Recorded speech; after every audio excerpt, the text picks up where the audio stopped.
All right, well, as Dr. Lewis said, my name is Nabeel Qureshi, and I am honored to be here, honored to teach. I'm really excited to be at Biola. I don't know if you know, but I was part of the MA program back in 2006. So how many of you are doing the Apologetics MA right now? Wow, a good number of you, that's great.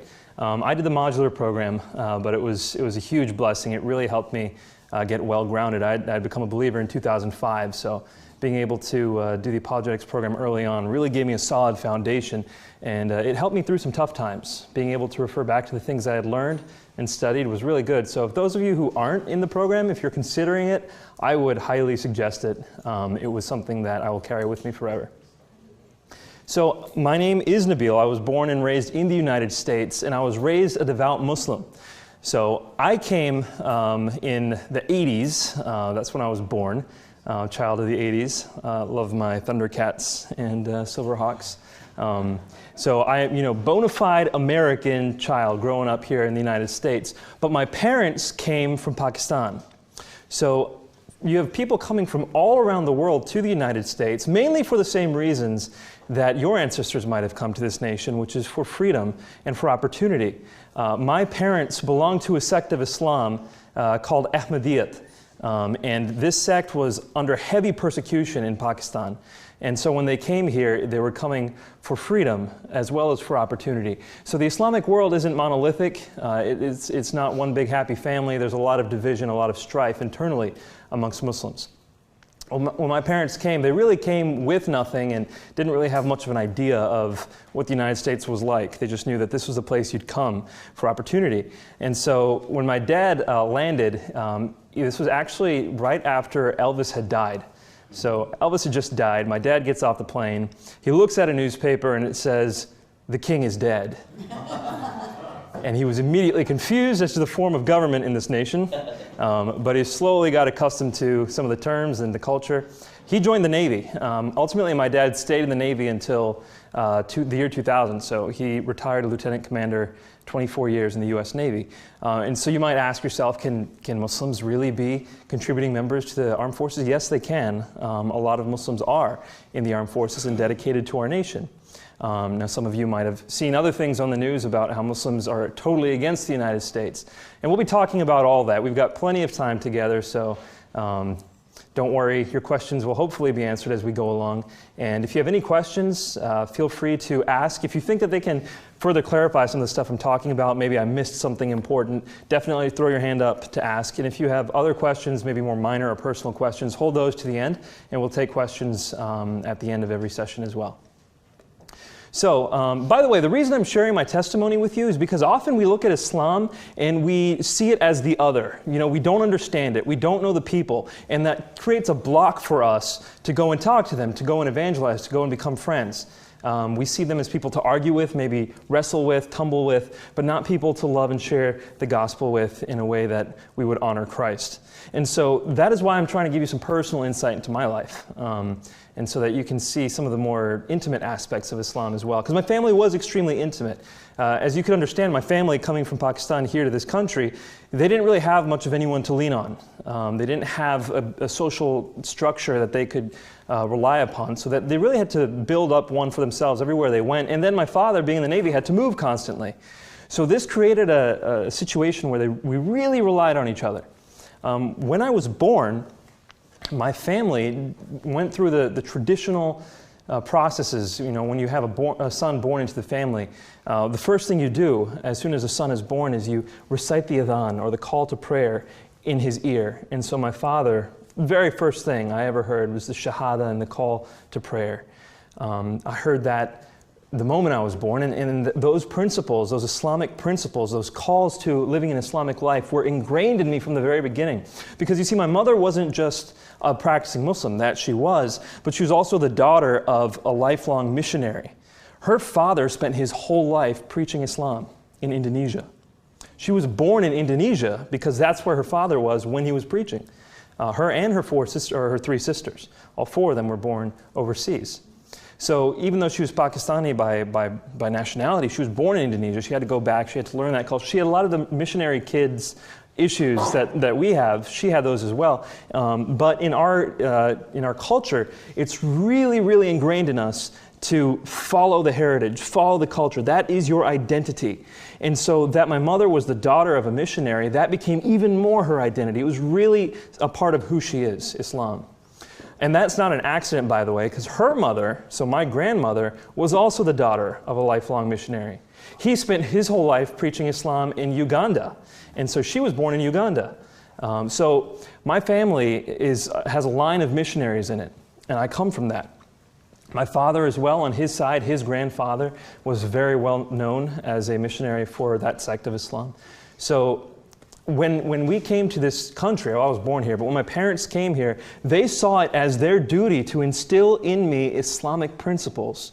Because if they didn't, then the principles of the country would seep into me and I would become Americanized, I would become westernized, and both of those are seen as bad things by a lot of immigrants.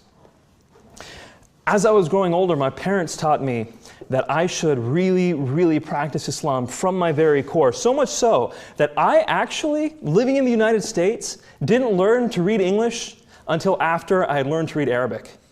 I had read the entire Quran in Arabic before I knew how to read English.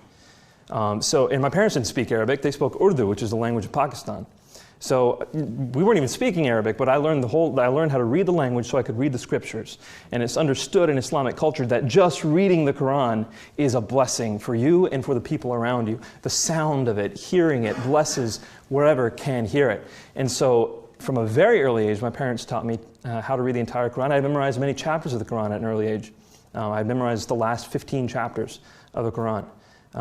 So when I was going through all this, my parents taught me, Nabeel, you have to understand that as a child growing up in the United States, it doesn't matter how good of a citizen you are. It doesn't matter how good of an American you are. Whenever people see you, they will think Muslim. They'll think Muslim. So you be the best American you can be, but at the same time, be the best Muslim you can be, because you are an ambassador for Islam and you can't help it. You always are going to be that. And that's how my parents raised me. And in order to understand the Islamic way of life, my parents didn't just have me read the 5 daily prayers. Now, how many of you know that Muslims pray 5 daily prayers? Pretty much most of you. Those are a specific kind of prayer. They're called salat. Those are the obligatory prayers. But Muslims pray all kinds of other prayers during the day, and most of them are prescribed prayers, prayers that have been written out for them, and they memorize them. For example, the moment I would wake up in the morning, my mom had taught me to recite the words, Alhamdulillahillazi ahyana ba'da ma amatana wa alayhin nushur. Anyone know what that means? No, neither did I. But I recited it anyway, because my mom had taught me to recite it. Later on, she taught me what the translation was when I got to an age where I could understand and where it would be important. But the translation basically thanks Allah for waking me up from the death of sleep. So every morning, I would be in the remembrance of Allah and immediately engage in a duty in order to please Allah. As soon as I would walk from my bed to wash up for the morning, there was a prayer to recite at that time too while walking to the restroom. And then as I'd walk into the restroom, my mom had taught me, Nabeel, every time you walk in the restroom, you step in with your left foot first. Why? Because that's what the Prophet did. And so I'd remember these things as I'm waking up, as I'm going through my day. And it's kind of like a form of devotionals, but it's pretty intense. It's very rigorous if you follow it the way that Muslims have traditionally done so. And then before Muslims pray the 5 daily prayers, they have a traditional washing up, well, not ceremony, but a ritual washing. It's called wudu. It's a form of ablution. And so while doing that in the morning, wash my hands, washing my face, washing my feet, there would be a prayer to recite. So I'd be reciting that prayer. It'd be prayer after prayer. As soon as the wudu was done, there was another prayer to recite. As I'm going downstairs to recite my first of the 5 daily prayers, called the Fajr prayer, there would be a prayer to recite before the prayer. And then there'd be a prayer to recite after the prayer. Are you getting the picture? It's just life as a Muslim was imbued in constant reverence and remembrance of Allah. And so in that sense, there's actually some in common, a good deal in common between Christians and Muslims. Both of them have a devotion to one God.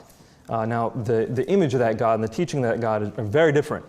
But they do have this devotion to that God, and that does build a platform on which to begin to communicate. But my parents taught me, Nabeel, as you are going into school, as you are going to college, you are going to encounter people who want to share Christianity with you. What they don't know is that Christianity is actually a polytheistic faith. And they don't understand why they believe it. And in order to know that, simply ask them. Ask them to explain the Trinity to you. They won't be able to explain it. They will say God is one and God is three. Well, how can he be both? Isn't that a contradiction? No, it's a mystery. Well, if that's the case, why should I believe it? What compelling reason is there for me to believe that? And I actually think you're trying to disguise the belief in three gods into a more acceptable belief of one God. That's how I was taught to respond to the Trinity. But far more important to most Muslims in this country, if you've ever engaged in a conversation with Muslims and the Trinity probably did come up, but another thing that will come up almost immediately is the deity of Christ. Now, I had been taught, Nabeel, if anyone ever says to you, do you know Jesus? Your response should be, absolutely. I know who he is. I know that he is virgin born. I know that he cleansed the leprous and that he healed the deaf and the blind. I even know that he raised the dead. And I know that he's going to come back at the end of times, and I know he is the Messiah. But I also know he is not God. I remember the first time someone tried to approach me with that question. I thought she was crazy. Turns out she was on fire for the Lord, but those are very easy to confuse. So I'm sitting in Latin. This was my 11th grade year. I'm sitting in Latin class, which was second bell, busily doing the homework for my third bell. When I'm not sure if I can say her name or recording this. She turns around and she says to me, Nabeel, do you know Jesus? And I give her my spiel. And she says, no, Nabeel, Jesus is God. And I say, really, do you believe that? And she says, yes. And I say, is that important for your faith? She says, yes. And I say, okay, I will grant you all four Gospels. Where does Jesus say he is God? And without fail, whenever I posed that question to anyone, I was met with mostly silence, or if I got an answer, this was the answer.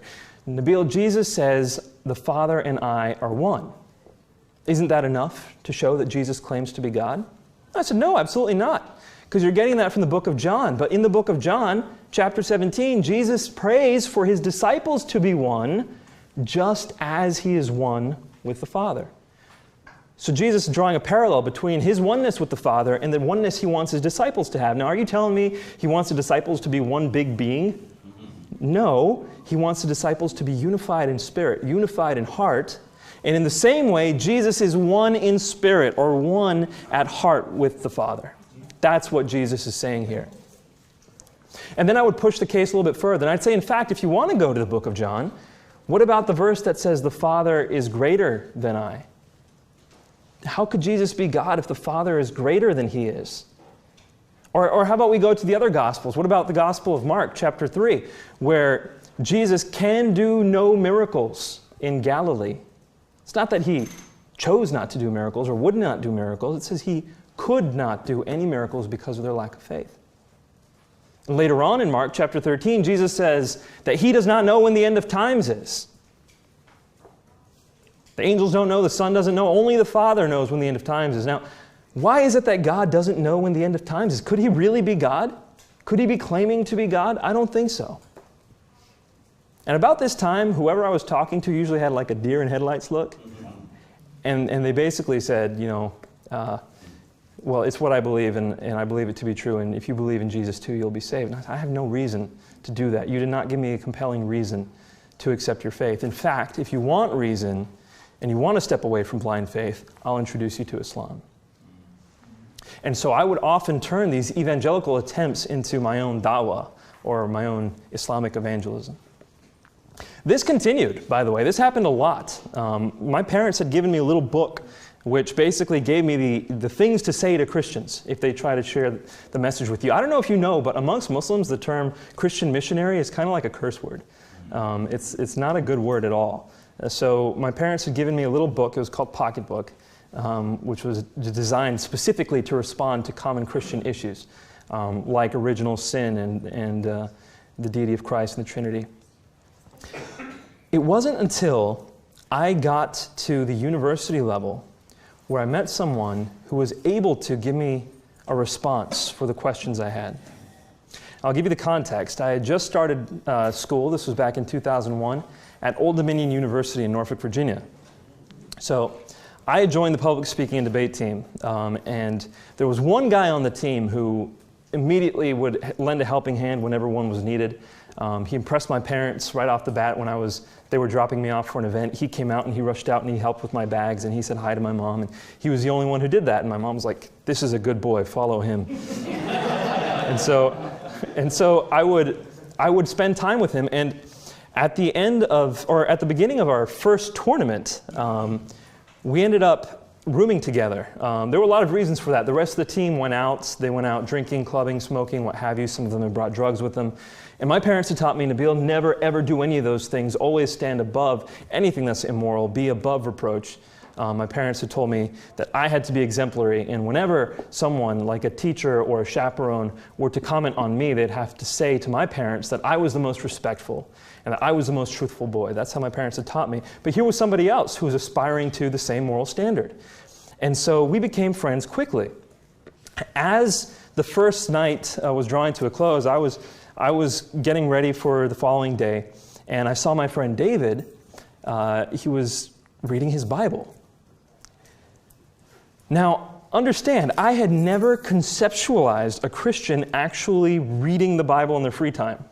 Never seen it. I'd seen Christians take Bibles to church. I had seen them read them in church, talk about them in church, but in their free time, never. It was beyond anything I'd ever experienced. So I'm sitting here looking at David, and I'm thinking, all right, this is another chance to take down a Christian. This will be good. And so I looked at him. I said, "David, are you a hardcore Christian?" And he says, Yeah, I am. So I said, "All right, well, you do realize that the book you're reading is horribly corrupt." And he says, "Well, what do you mean?" And I said, "First off, we can't even trust what it says because we know that Jesus spoke in Aramaic. And the early church spoke Hebrew. So whatever Jesus said already went through a translation by the time the Hebrew-speaking church was around. But when the New Testament was actually written, it was written in Greek. And so by the time you have Jesus' words written down in the New Testament, you have a translation of a translation. At that point, the manuscript spread, and then you had the Roman Empire take the religion over, and now you had the Vulgate, which was a Latin version of the Bible, and that's the one that really lasted for a long period of time. So you've now got a translation of a translation of a translation, and then it goes to German before it comes to English. And that's why you have the KJV, the NIV, the NASB, the who knows what V. You have so many versions of the Bible. How am I supposed to know which one is actually the Word of God? And David's response caught me off guard. He said, "Nabeel, let me tell you something. The disciples who wrote the New Testament knew how to speak multiple languages, and when they were writing down the words in Greek they had heard in Aramaic, they knew what Jesus was saying then, and they knew what Jesus was saying when they wrote down the Scriptures. Not only that, but who's to say Jesus spoke in Aramaic? He could have spoken in a number of languages. Sure, he spoke in Aramaic, but he could have taught in Greek as well. And if you're worried about whether we actually have the Word of God today that we had then, you need to understand that the manuscript record is extensive. We have over 20,000 manuscripts of the New Testament in many languages, over 5,000 of which are in Greek. Plus, we've got tens of thousands of quotations from the early church fathers, such that if we didn't have a single New Testament manuscript, we can reconstruct the entire New Testament, apart from 11 verses." And I said, "David, you're making this up." I said, "I've talked to so many Christians about this, not one has ever given me an answer like that." And he said, "Try me. Let's do it. Let's go on. Let's figure this out. And as long as you're interested in looking into it, I'm interested in responding, but you have to respond to certain things too." I said, "All right, let's do it. By the end of this, you'll be Muslim, David." And so we started going into it, and we became friends. So he was doing biology, I was doing pre-med at the time, so we took a lot of the same classes together. We took evolutionary biology together, we took genetics together, we took bio, gen chem, organic chem. We took all those classes together, and so he would hang out with me regularly. Okay, so David was a real friend, despite the fact that we had these conversations, and I would say actually, because of the fact that we'd have these conversations, there was nothing that was kind of blocking us. We were able to freely share what was important to us, and our faiths were important to both of us. But we did that in the context of relationships, so that I knew if he ever threw any punches at me, contextually, argumentatively speaking, I would be able to respond knowing that he's not trying to tear me down, he's trying to give me something he thinks is better. So whether or not I agree with him, I do think he's being my friend by arguing with me. And in that context, in that relationship, he was able to share all kinds of things, and I was able to share my thoughts with him. And our friendship was real. Like I said, I started college in 2001, and so that was August. September of 2001, things got crazy when the two towers were attacked. I didn't know how to respond. See, my parents had taught me my whole life that Islam is a religion of peace. And if you've been in the West for any amount of time and discussed things with Muslims, you've probably heard that too. Islam is a religion of peace. My parents had taught me that. And here are people who, in the name of Allah, are flying planes into a building, killing all kinds of people. Now, I had been taught to understand when, Americans invaded Muslim countries, that's Westerners being imperialistic, that makes sense. But I had never been exposed in such a deep way to Muslims taking out innocents. It was powerful, it hit close to home, and I didn't really know what to do personally. I went through a period of crisis there. What is this faith really about? How could these people come away with the idea that you can kill people if they're following the same faith I'm following? And so I began to become more careful about my search. But at the same time, David was there, and he wouldn't cut me a break. I mean, we were sitting down, we were watching something going on with Al-Qaeda in Afghanistan, and this was, I think it was at my place. And David smacks me on the arm, as he does, characteristically smack. And I look at him and I was like, what? And he says, pointing to Al-Qaeda, he's like, why don't you just call your cousins and tell them to quit it? And I was like, man, if you'd have done something about Hitler, then I'd think about it. So it was a very real relationship. And we went forward and we talked about all kinds of issues. Now, if you know Muslims, if you've discussed with Muslims, there are all kinds of issues that their imams have taught them to bring up when these conversations are happening. We've already talked about the New Testament record, but after about a year of talking with David and looking into the record, I began to realize very quickly that the New Testament was accurate to what it originally said. Despite the fact that imams had told me my whole life that the New Testament was corrupt, I realized there's really no way the message could become corrupt. Now, if you want to say a word has been changed here or there, or you don't know the exact sentence that's here, okay, I can see that. But you cannot persuasively show me, and I concluded this as a Muslim, you cannot persuasively show me that any doctrine has been manipulated. And actually, that's something, I don't know how much you know about me. I'm still introducing myself, but I just finished a master's at Duke University. We were able to take some courses at UNC, and I took some courses under Bart Ehrman. And Bart Ehrman himself says that no essential Christian doctrine has been jeopardized on account of the textual variants. It's clear. There is no way it could have been. So I concluded that 1 year in as a Muslim. But then I had other issues. What about salvation through Jesus' blood? Does that make any sense? I mean, every man has to carry his own burdens, does he not? How does one man paying for the sins of all mankind make any sense? And what about this Trinity? How does this make any sense? And so we started looking into these things further and further. I'm going to go into a lot more detail on the apologetic issues on Saturday. So definitely come out on Saturday to get the details on all this. Just breezing through it right now. But very quickly, I looked into the deity of Christ at this point because I looked at the New Testament and I said, okay, it's accurate to what it originally said, but what about Jesus? Because nowhere in the New Testament does Jesus claim to be God. I see where Paul says he's God in Colossians and 1 Corinthians, and we see Hebrews saying something similar, and we see Peter saying something similar in 2 Peter. But where does Jesus, in his own words, say he is God? That is extremely important to me. And you will hear Muslims say that all the time. Where does Jesus say he is God? Well, when I looked into it, it became abundantly clear that the reason why I hadn't seen it is because I hadn't understood the context in which Jesus was speaking. Jesus was, at least in the Gospels, when Jesus is speaking, he is speaking to the people of that time and place. He's speaking according to a context. And the context there is first century Palestinian.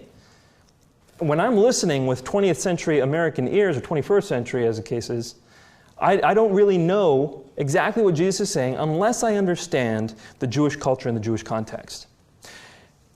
And so I said, okay, I don't want to start with John. I know all kinds of people start with John. I want to see it in the first gospel. I want to see it in the Gospel of Mark. Where does Jesus claim to be God? Because if it's not in Mark, then we can say it's been added in later. Do you see that? I don't know if you're familiar with gospel chronology. Most people, the consensus of scholarship is now that Mark has priority, and that Luke and Matthew came next, and John came last. People always turn to John's gospel to talk about the deity of Christ. But it's the last one. Why not look at the first one? Because if the Christian message spread and the deity of Christ was important from its inception, then we should be able to see it in the first gospel. Doesn't that make sense? Mm-hmm. Yeah. So I said, where do we see it in the Gospel of Mark? And upon further investigation, I realized that we see it exactly where we'd expect to see it, which is when Jesus is asked, "Who are you? Are you the Christ, the Son of the Blessed One?" Here's the high priest, Mark 14:61, asking Jesus to say who he is. And Jesus has to respond, because you know from Romans we're told that we have to respond to authorities, that God has put the authorities above us. And in this case, the high priest was no different over Christ. And so he is telling Jesus, he's charging him to tell him who he is. And Jesus responds by saying, "I am, and you will see the Son of Man seated at the right hand of the power and coming with the clouds of heaven." Okay, 21st century American ears, what the heck did he just say?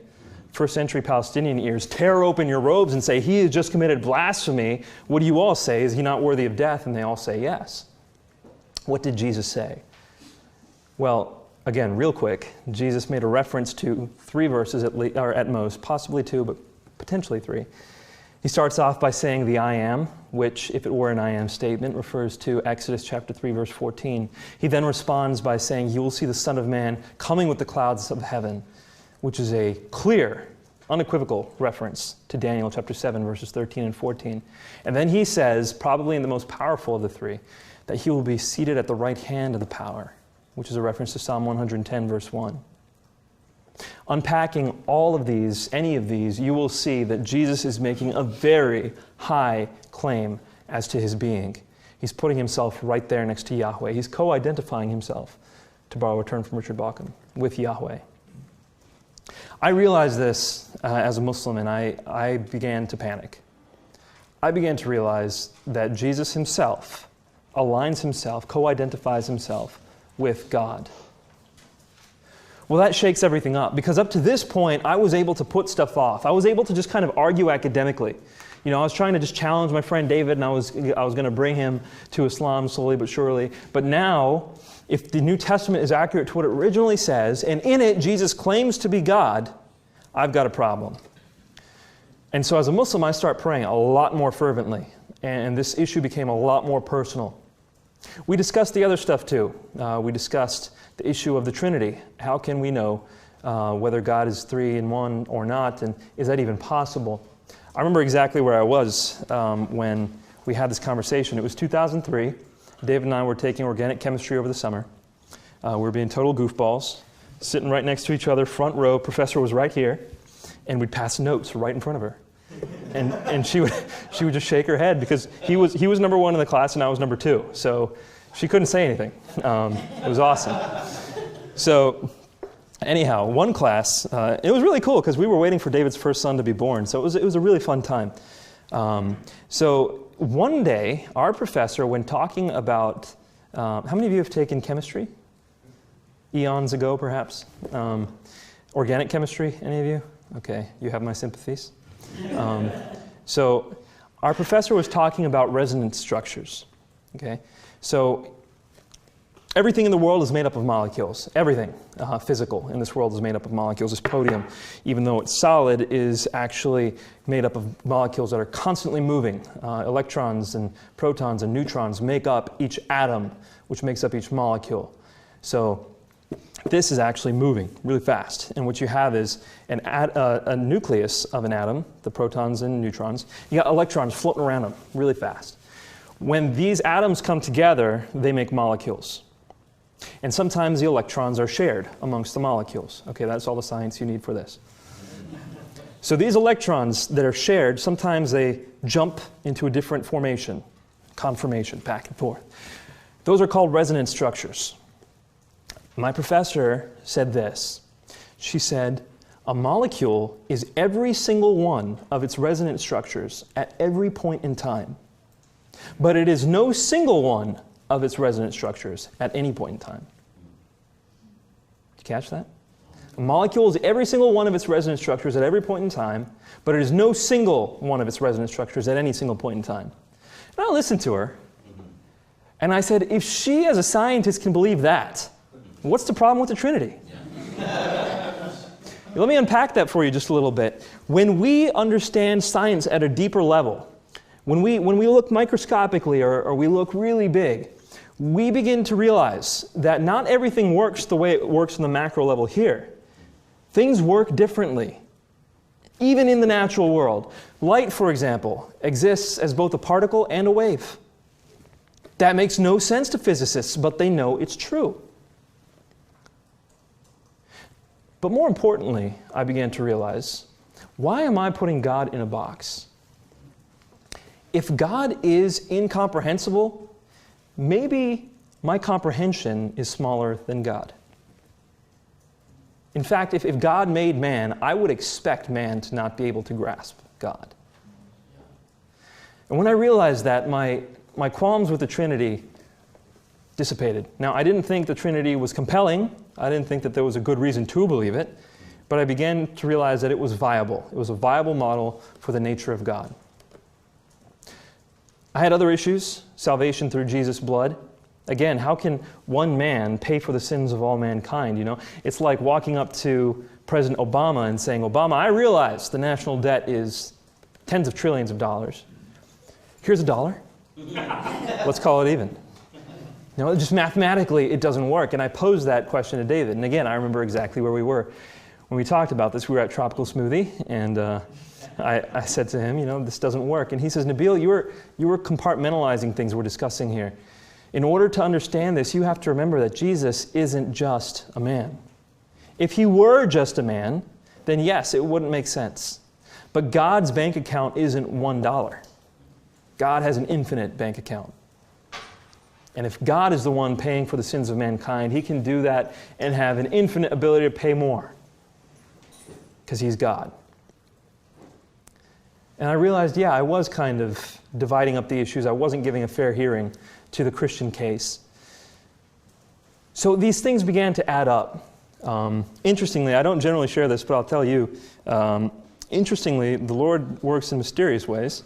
David came up to me one day, and he said, Nabeel, I can see, this was earlier on. He said, Nabeel, I can see that you like talking about these things, but they're not affecting your heart. They're not affecting your person.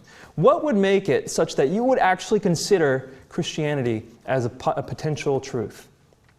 And I said, well, you're right. I don't think it's even possibly true. But in order for me to think it were possibly true, you would have to show me that my father could not respond to certain objections.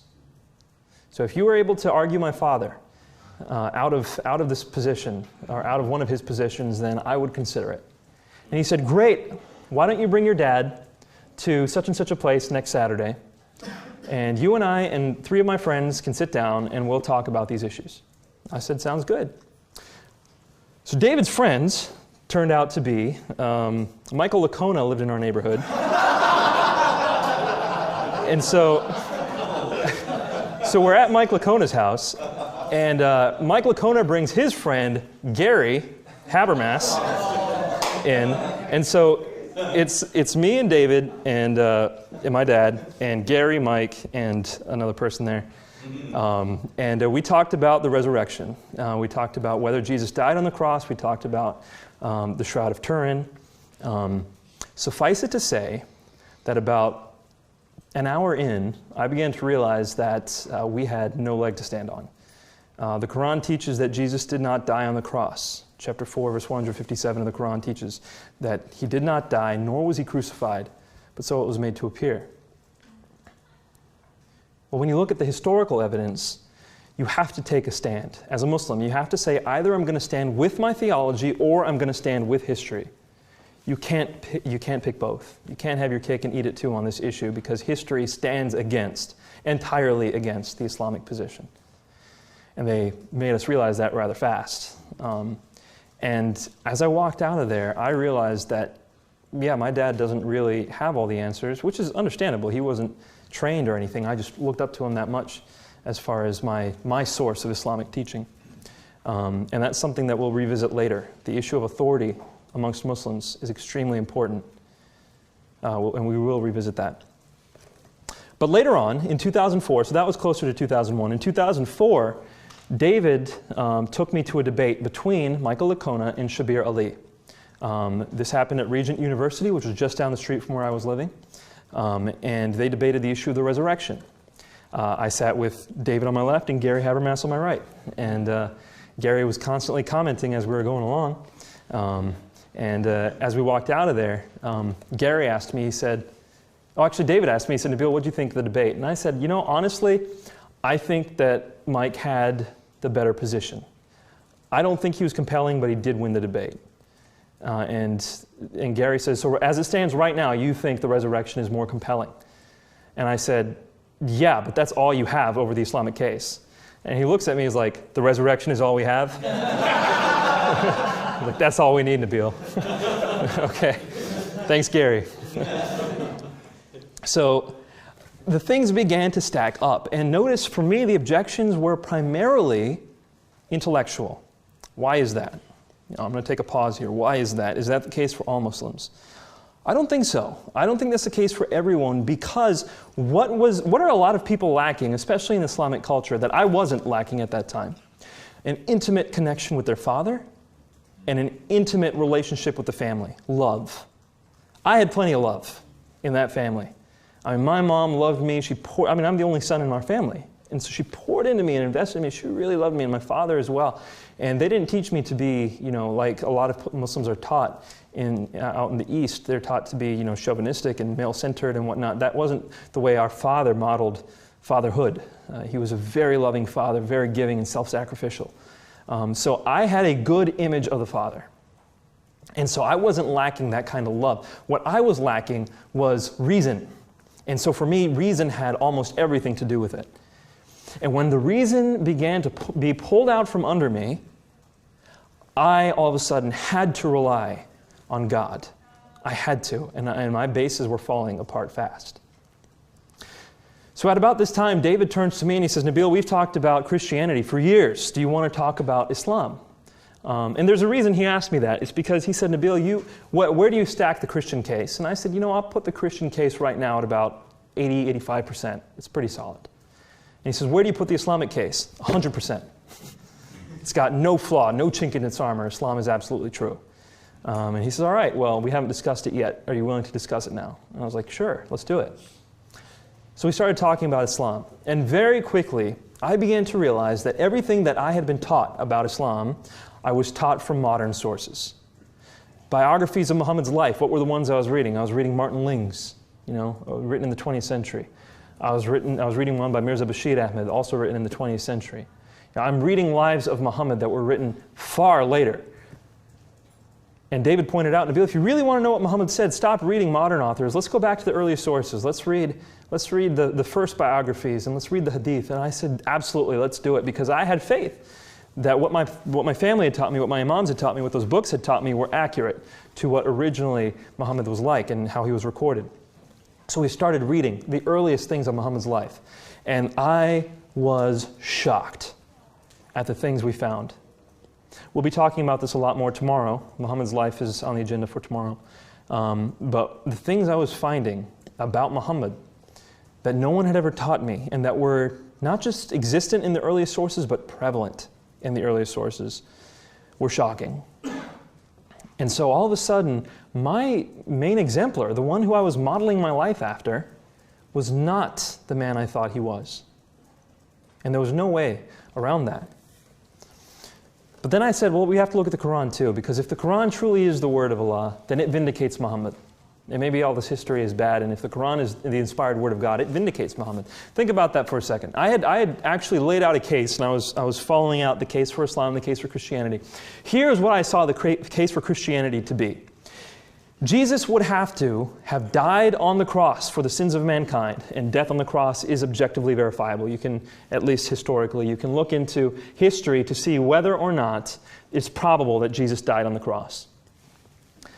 Then the second issue we had to look at was, did he rise from the dead, the resurrection?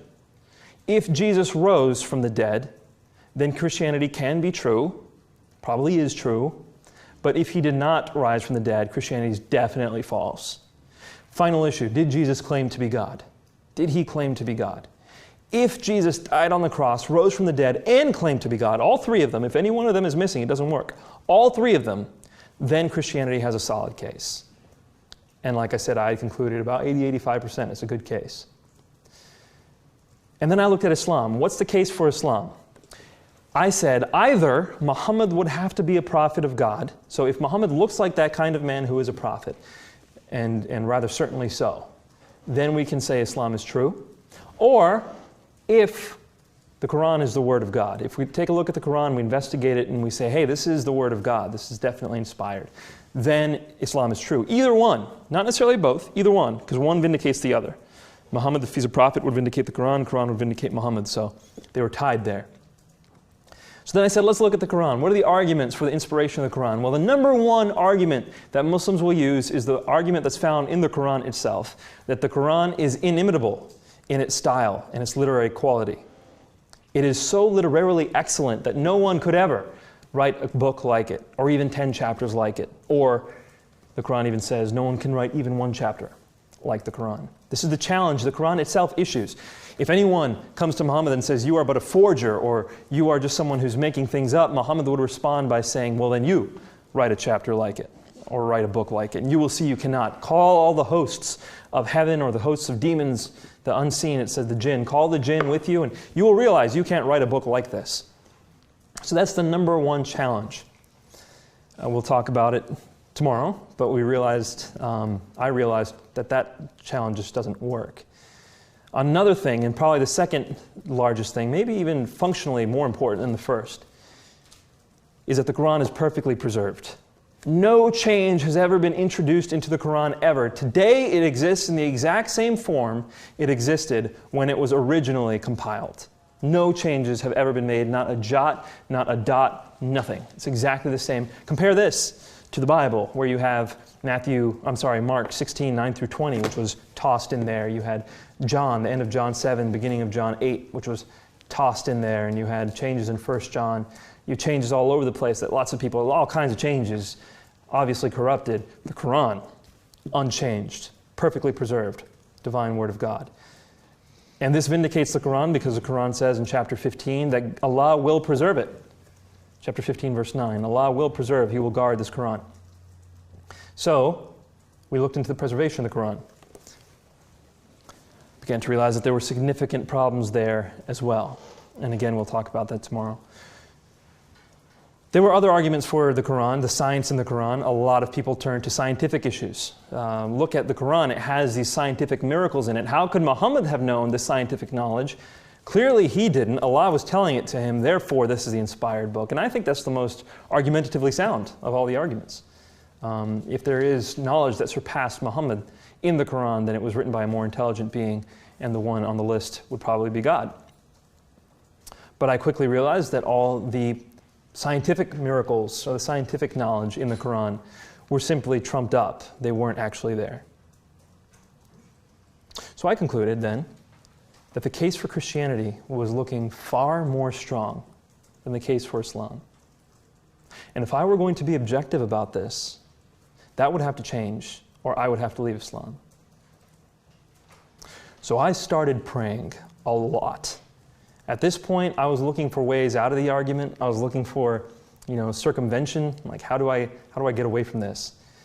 And David and I were graduating. So this is 2004, and I remember we were sitting in the parking garage, and he's in the car. He's sitting on the passenger seat, and I turned to David and I said, "Look, David, I have a problem here. Christianity demands that I accept Jesus as the risen Savior in order for me to save, correct?" He says, "Yes, you have to accept Christ as your risen Savior in order to be saved." Well, if that's the case, David, then God is making me rely upon a fact in order to be saved. I have to have certain knowledge in order to be saved. But as it turns out, no one has access to objective truth. We all have filters. We all have lenses through which we see the world. How could God, in a just manner, expect me to know a fact in order to be saved? It doesn't make any sense. I don't have access to that truth. And therefore, God is unjust to expect me to know that. I can't believe in Christianity. And David, without looking at me, again, characteristically, he said, Nabeel, you know that's not true. And I said, darn. Because I knew what he was saying. He hadn't said it yet, but I knew what he was saying. He was saying, Nabeel, if you believe in God, then God has access to absolute truth, and He can lead you to it. And that's true. I completely believed, even at that time, in the verse, ask and you shall receive, seek and you shall find, knock, and the door shall be open for you. There's a very similar verse in the Quran. Not too similar, but similar in its meaning. If you seek God, He'll answer. And so at this point, I put all the argumentation aside. Well, not completely. I did take it to people to get more answers and in case I had missed something. But now it became a matter of praying. And I traveled from mosque to mosque to mosque, praying and asking imams to answer the questions that I had. The biggest issue that I had, I didn't even get to tell you the biggest issue I had. It had to do with the Quran. It's found all over the Quran, but there was one verse that caught my eye. It's chapter 4, verse 24 of the Quran, the surah on women. 434 is the one that people normally focus on, but 424 was a bigger deal to me. In it, it said, allowed for you are women whom you have married, and those whom your right hands possess. So allowed for you are your wives, and those whom your right hands possess. Well, what does that mean? You know, it doesn't really make sense to me. So I asked my parents what it means, and my parents said, Nabeel, it means that you're allowed to marry your handmaidens, because the women whom your right hands possess, those are your handmaidens. Those are your slaves, or your servants. My parents never called them slaves. Those are your servants, and you can marry them if you choose. But I said that doesn't make sense, because it says, allowed for you are your wives and those whom your right hands possess. So wives are a separate category. Women you've married are over here. Here are other people, and they're allowed as well. For what? And she said, well, I don't know any more than that. If you want to know more, go look at the commentary. And so I went to the hadith, and I looked it up. Sahih Muslim tells us, he gives multiple cases of this, but the one, I'm going to kind of conflate them, but they're all there in the Sahih. Soldiers of Muhammad approached Muhammad out on the battlefield, and they said to him, Muhammad, we are far away from our wives, and we are in want of sexual relief. We have these slave women. We do not want to get them pregnant. So is it okay for us to pull out early, or should we just finish? And Muhammad's response is, it doesn't matter whether you pull out early or if you finish, they'll get pregnant either way. In other words, Muhammad says, these women whom you've captured on the battlefield, you can have intercourse with them.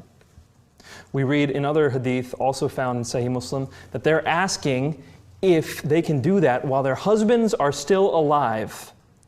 And you can hear their husbands groaning from among the prisoners. Another hadith clarifies that they ask if they can do that, even if they're planning on selling the women into slavery. And Muhammad says yes. So what is being said here? Let's draw this stuff together, the commentary, and I'll provide all the references for you over the next few days. Muhammad says that women who've been captured on the battlefield, whose husbands are still alive, whose family was just slaughtered, and who've lost everything, their way of life, they're about to become slaves, these women can be used for sexual relief, made pregnant, and then sold into slavery. If that is not rape of the worst kind, I don't know what is. And this is in the Quran? Chapter 4:24? Allowed for you are those whom your right hands possess. You can have intercourse with your slave women? I couldn't stand for that. That for me was unconscionable. I mean, all the other things that were going on in Muhammad's life and in the Quran I could kind of explain away. A lot of people have an issue with the fact that when Muhammad was 49, he married a 6-year-old girl, and that when he was 52, he consummated that relationship with her. She was 9 years old. A lot of people have an issue with that. I did what most Muslims do, which is say that was for that time and place. They were different then. Now we're supposed to do something else. A lot of Muslims contextualize it that way, even though it really doesn't work theologically speaking. However, this I could not overlook, because I immediately imagined my mother or my sister having been captured in battle, after having lost me or my father, would that be something a good and just God would allow? No. And so when I would go from mosque to mosque, I would ask imams, I would say, explain this to me. And not just this, I had a slew of objections that David had brought up, and I'd say, can you explain these for me? And we'd go through them, and I was still Muslim at the time. I would wake up early to go pray the morning prayer at the mosque, even if it meant walking a mile. I remember in London, when I went to the London mosque, I would walk a mile to get to the mosque to pray in the morning. And I'd walk back. By the time I got back, I'd be hungry, and then I'd eat, and I'd walk for the afternoon prayers. It pretty much consumed my time there, but it was worth it because I wanted to seek God, and I wanted to find the answers to these questions. And no imam that I brought the questions to was able to provide a good answer, quite frankly, because there is none. There is no good answer. This is exactly what the hadith record. The best an imam could do is they could say, well, these hadith are not trustworthy. Like all of them, this whole genre of hadith are not trustworthy because there's more than one. Yes, none of them are trustworthy. It was all made up. Then how can I trust them for anything? If they're so horribly fabricated at a very fundamental level, how can I trust them for anything? And the answer was, well, you can trust them if they teach according to the spirit of Islam. Well, what is the spirit of Islam? Am I not getting the spirit of Islam from the hadith? No, you're supposed to turn to the Quran. Well, the Quran had this in 424. And you can see the arguments would just go, and ultimately their response was, you have to listen to us. You're being rebellious. You're not being a respectful young boy. You need to listen to your elders. Which is a legitimate position in our culture. Stop asking questions. Shut up and just do what we say. It's a very common way of life for many people, but I couldn't do that.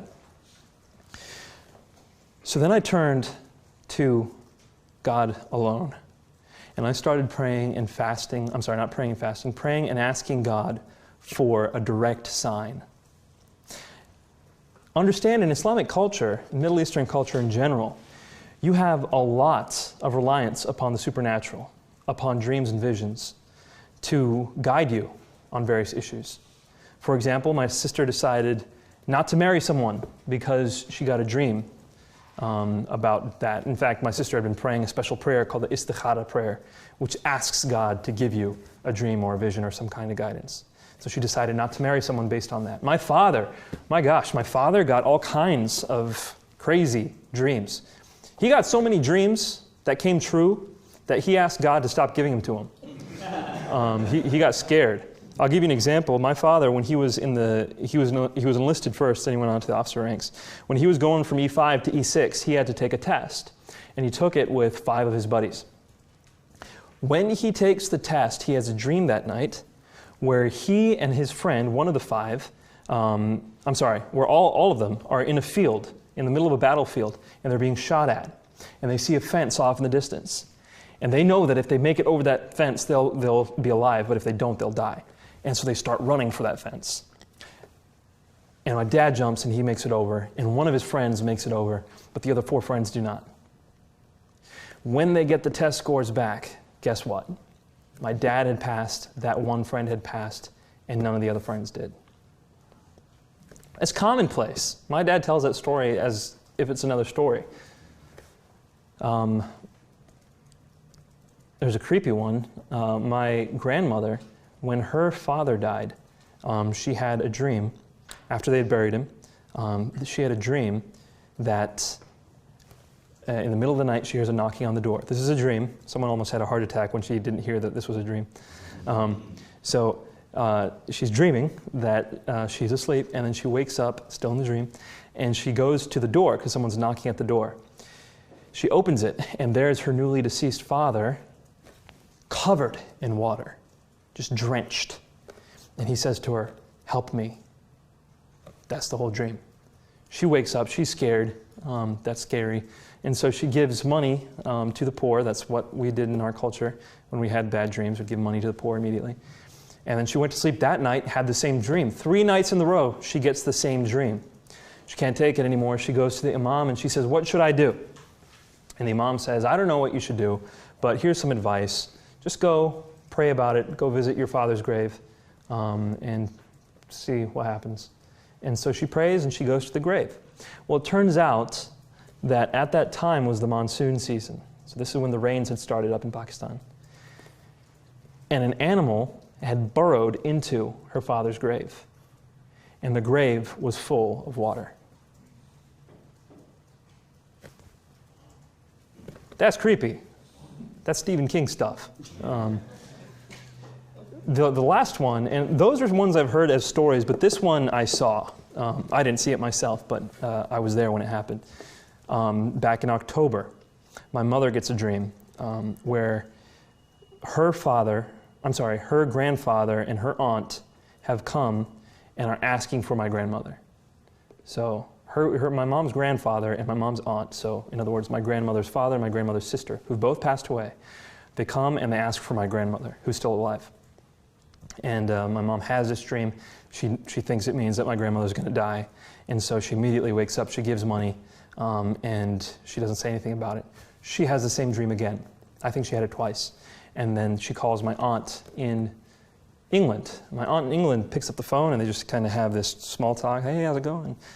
Any weird dreams lately? Yeah. My aunt had the same dream. Wow. And so that got them to the point where they're saying, we have to check on me, which is mother. So they called up my grandmother, say, how you doing? She said, great, I'm doing better than I have in a long time, fine. And they said, oh, okay, it must have been just a crazy coincidence. Less than a week later, my grandmother passed away. So I am not here to tell you why this happens. I'm not here to fit it into your theology. I'm just telling you that it happens. And it means a lot to Muslims. Even I, at the time, I was relying upon dreams and visions for guidance from God. So I asked God. I said, God, can you please give me a dream or a vision? And I prayed for it more and more. It got to the point where I was praying for this.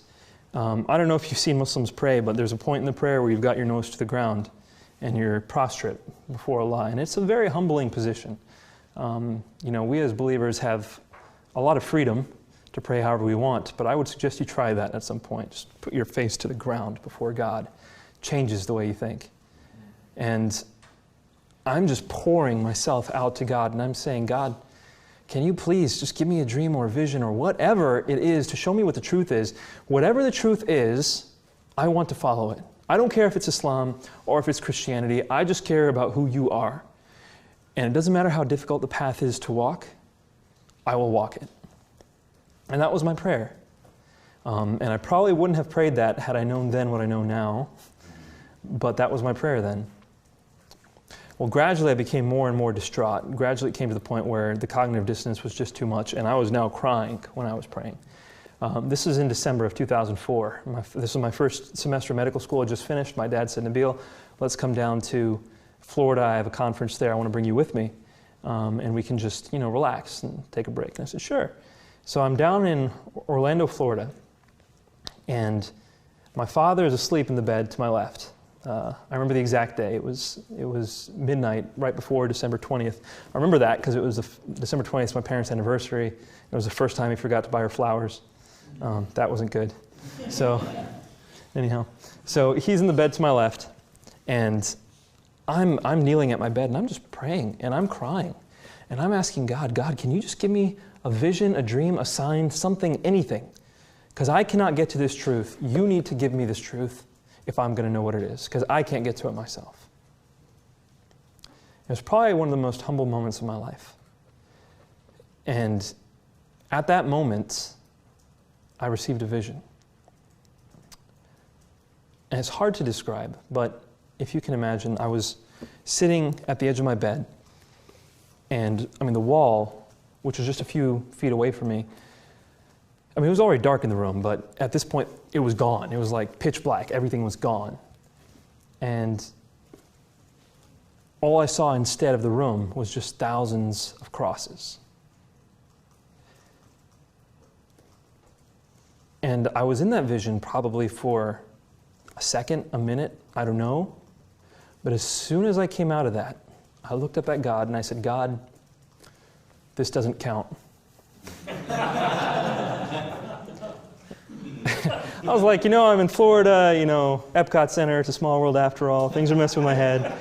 Could be jet lagged, who knows? I can't trust this, maybe this is my mind. And you have to understand, from a Muslim perspective, There are a lot of things that are keeping you from accepting the gospel. There's a lot. Okay, for one, I didn't know this at the time, but reflectively, I realized that what was playing at my mind at the time was, number one, if I accepted Christ, if I believed that this vision was really from God, in other words, then I was going to have to not just give up my family, but hurt them more deeply than they've ever been hurt.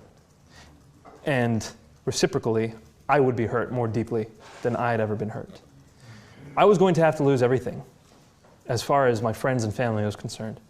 Well, just to give you a picture, at the time, when I was going to family meetings, if there was Friday prayers, Friday is a Sabbath for Muslims, if there was a Friday prayer, someone has to lead the Friday prayer. They generally pick the person who's the most well-versed in the Quran and the Hadith, etc. And I was often the one that was picked. I was the one who would lead the Friday prayers. I was the closest one to an imam that was often there.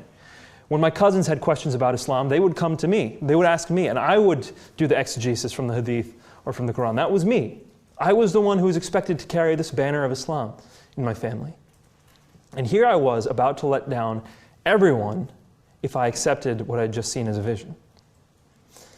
In addition to that, Muslims have to often, I didn't thankfully, well, not from my friends and family, but Muslims often have to face the possibility of death for leaving Islam. It's called the law of apostasy. The main 4 schools of Sunni thought and the main 3 schools of Shia thought all believe in the law of apostasy. Under some circumstance or another, you can be killed for leaving your Islamic faith. Now, they put different qualifiers on it. Should you be given a few days to repent? Should you not? What if you're a woman? What if you're in the West as opposed to an Islamic nation? Different people put different qualifiers on it. But under some circumstance or another, the vast majority of Muslims think that you can be killed for leaving your Islamic faith, and that does hinder a Muslim from accepting the gospel message. But probably the one that mattered the most to me, or more than that anyway, was the fact that the Quran teaches that if you believe that anyone other than Allah is God, you are committing the only unforgivable sin, shirk. And you can go to hell for it. In fact, you will go to hell for it. Specifically mentioned, by the way, this is chapter 5, verse 72 of the Quran. Specifically mentioned in that verse is Jesus. If you believe Jesus is God, you are among the unforgivable, and you're going to hell. So a Muslim is faced with losing everything he has as far as family and friends on this life, maybe losing his life itself, and if he's wrong, losing his afterlife. There is a lot at stake. And that plays in the back of the Muslim's mind. It's not something that they're thinking of, oh, I have to give this up in order to accept. It's not that conscious. It's not at that level. It's a subconscious thing. And so for me, I needed more certainty before I would accept everything. And so I asked God, I said, God, can you give me another dream? I'm sorry, not a vision, a dream. Forget I ever asked for a vision. Can you please give me a dream? And if that dream tells me to become a Christian, I'll become a Christian. And if it tells me to stay Muslim, I'll become Muslim. I'll stay Muslim. Well, that night I got a dream. And I don't think we have the time tonight to go into the details. You can read it on my website. My website is creed26.com, by the way. CREED 26, the numbers.com. Suffice it to say, it was very symbolic, okay? This dream, it was kind of like Pharaoh and Joseph's dream, like animals and big giant things and things that don't make sense. And I came out of it, and when I came out of it, I sat down, I contemplated, I thought, and I concluded that the dream was indicating that I should become a Christian, but I couldn't be sure because it was so symbolic. I asked my parents, I said, what do you think? And they interpreted it the same way I interpreted it, but without the same conclusion. They interpreted each of the symbols the same way I had. But when I asked them what they thought it meant, they said, we don't know. And then I asked my friend Dave, and he's like, what do you think it means? So I went back to God, and I said, God, can you give me 3 dreams? You like the number 3? And please make the next one extremely clear. I'm saying it like I was demanding these things of God. I was actually just really, really asking for them.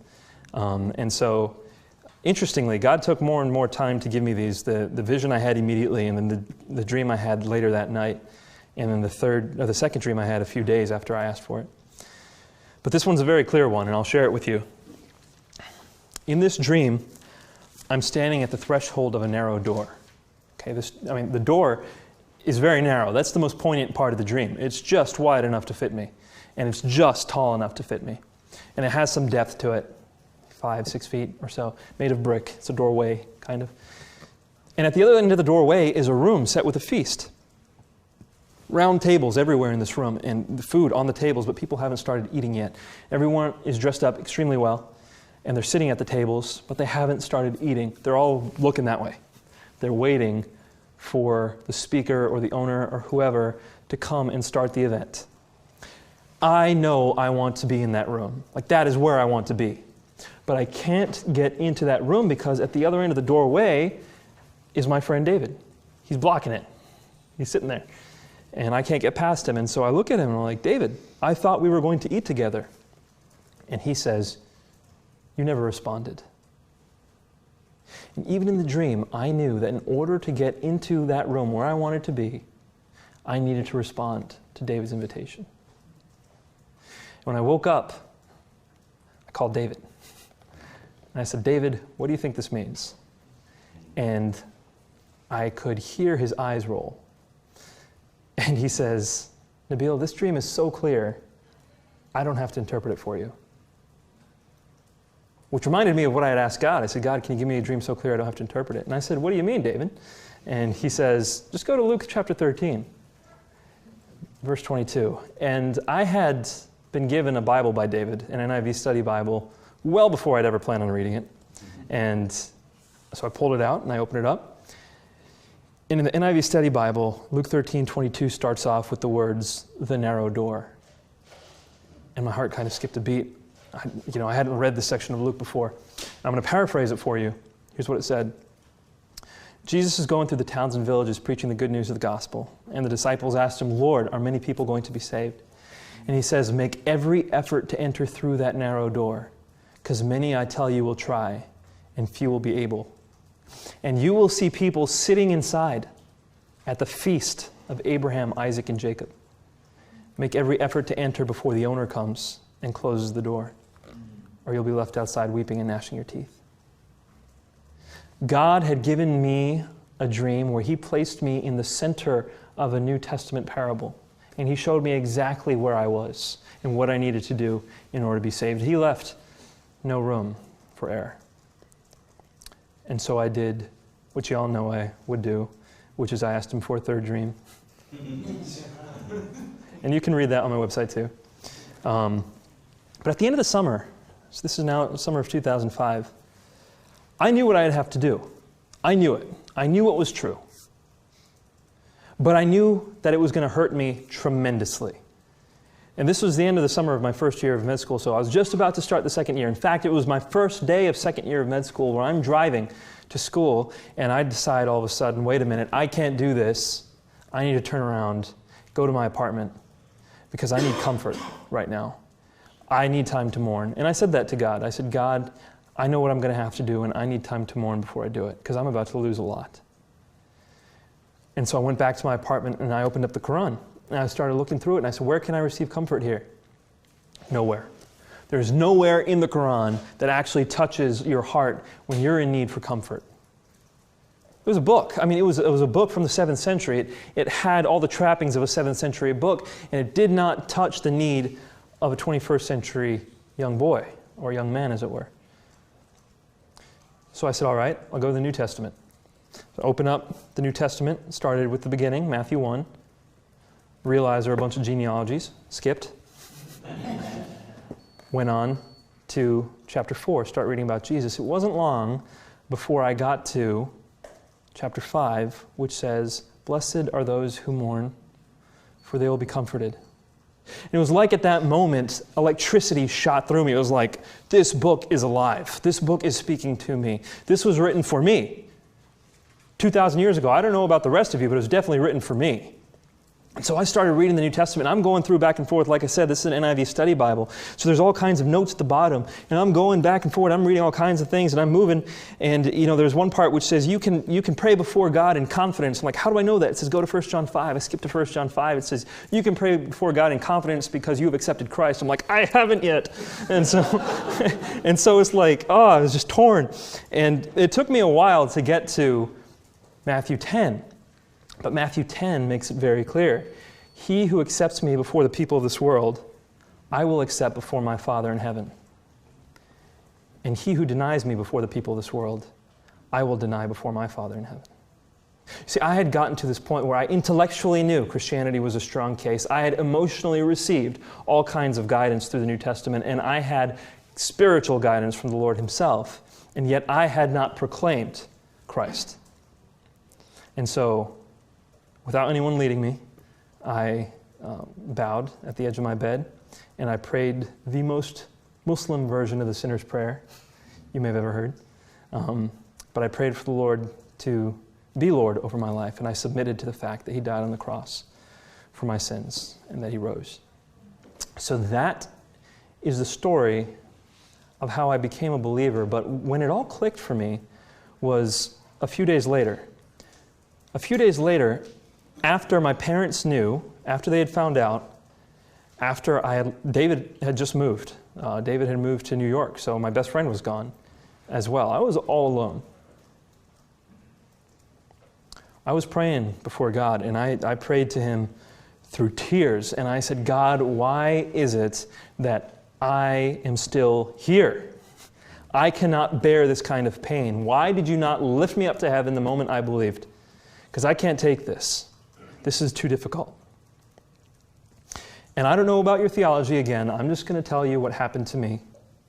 At that moment, I heard the words, because it is not about you. And all of a sudden, I felt like I had been shocked by 10,000 volts of electricity. I was stuck. I was literally mouth agape stuck for like 10 minutes. Just couldn't process. I was like rewired. I was rebooted in that moment. I just got up and I walked out, and all the pain and all the travail just kind of melted. And I got up and I walked out and I looked outside and I looked at the world, and it looked so different. But I saw somebody walking, and all of a sudden, that person looked so much more different than any person had ever looked, because what I saw was not just someone. What I saw was someone that Christ had died for, that God himself had come incarnate into this world, that he was willing to take on pain and suffering and the humiliation of human flesh in order to die for. And I'm sitting here saying, woe is me? I'm sitting here thinking, why can't I go to heaven? God was in heaven when he came down to this earth, willing to suffer and die for the sake of others. And if I am going to follow Jesus the way he should be followed, then I ought to be willing to follow him by following him even to death and suffering if the need be. Amen. All of a sudden, my world changed, and I realized what the gospel really meant. And what it meant was a total change in my life. So that is me in a nutshell. That's my introduction. That's my story. That's the story of how one person left Islam and accepted the Lord. Now, most stories you'll hear from former Muslims are very different. A man by the name of George Husni up in Boulder, Colorado, has done some studies, and he says that about 70% of people you encounter will tell you, former Muslims, will tell you that there was some spiritual guidance, either some vision or some dream. That's true. The vast majority of them, though, do not have the ability to get a strong, solid case for Christianity. What they get instead is love from a friend or from someone they knew through a church. He said 100% of the people he surveyed said that love from a Christian love, was what led them to the Lord. So I was very different in that regard. For me, I had a friend, but it wasn't the love from him that I needed. It was the argumentation, which is how he really helped, and the rest the Lord did from there by himself. But that's my story, and I hope that colors your picture of Muslims and Muslims in the West. Biola University offers a variety of biblically centered degree programs, ranging from business to ministry to the arts and sciences. Visit biola.edu to find out how Biola could make a difference in your life.